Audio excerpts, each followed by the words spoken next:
Hey, it's Adam Goldstein from the Student Press Law Center, and I wanted to give you a quick explanation and a bit of background involving reporters who have genius plans to break the law to get a story. It's been in the news a little bit because of the two CNN producers who got arrested trying to sneak onto the World Trade Center grounds, clearly the brains of the operation. But similar problems happen with high school and college journalists. In the high school context, it's usually something like, oh, we want to see if gas stations will card students trying to buy cigarettes, so we're going to send in somebody who's under 18 to go buy cigarettes. Or in both the college and high school context, you'll see ones where it's about trying to buy alcohol.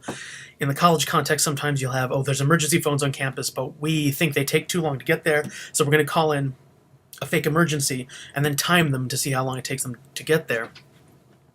What these things all have in common is that there's no right to break the law, even if you have a journalistically sound story behind it.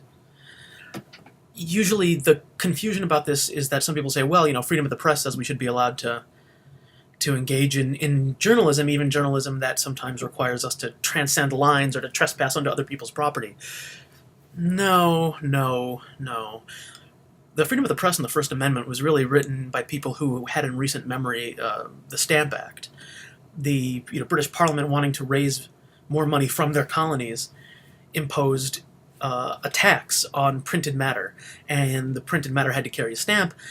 This caused the Stamp Act Congress to get together, where the colonies started to say, well, geez, we think we should start organizing and expressing ourselves to Parliament, which led to open hostility, which eventually led to the Revolution. And so freedom of the press was you shouldn't be taxed for it. But journalists don't get rights that other people don't have. And if you want to look at it from an inside-out perspective, anybody has the right to engage in freedom of the press. So as a journalist, you don't get any special right beyond what an ordinary person on the street would have. And the ordinary person on the street doesn't have the right to call in fake emergencies, or to trespass onto land to get a story, or to try to commit crimes to show how easy it is to commit crimes. Also, there's usually not a need to do these things. I mean, in the case of trying to see if you can buy cigarettes without being carded, there's no particular reason why the person buying cigarettes has to be under 18 to test to see if they get carded. You could send someone who's, looks younger, but is of legal age, in which case there's not a crime. You're just measuring whether or not they get carded.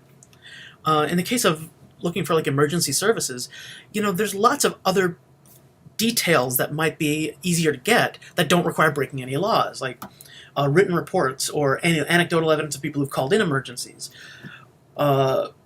It's usually not the case that the only way to get a story is to trespass, or the only way to get a story is to break the law. Now, I'm not saying there's never a context where that may be useful, but I am saying that should be a last resort, and you shouldn't do it unless you're willing to make the trade that I know I'm going to commit a crime, and I might get arrested. Another time where this comes up is when students try to go on ride-alongs with criminals.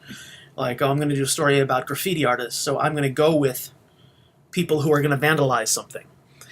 Now, legally speaking, if they were going anyway and you're just covering the event, you should, in theory, be fine. But that said, we're talking about high intellectual theory. If the cops bust you for being there, you're going to have to demonstrate that you didn't participate and demonstrate that you were, engaging in journalism and not breaking the law. And even then, if you're trespassing in the process, you're still going to be charged with the trespassing. You just don't have a right as a journalist to break a law that other people can't break. So I hope that provides a little bit more context for this and a little bit of advice going forward.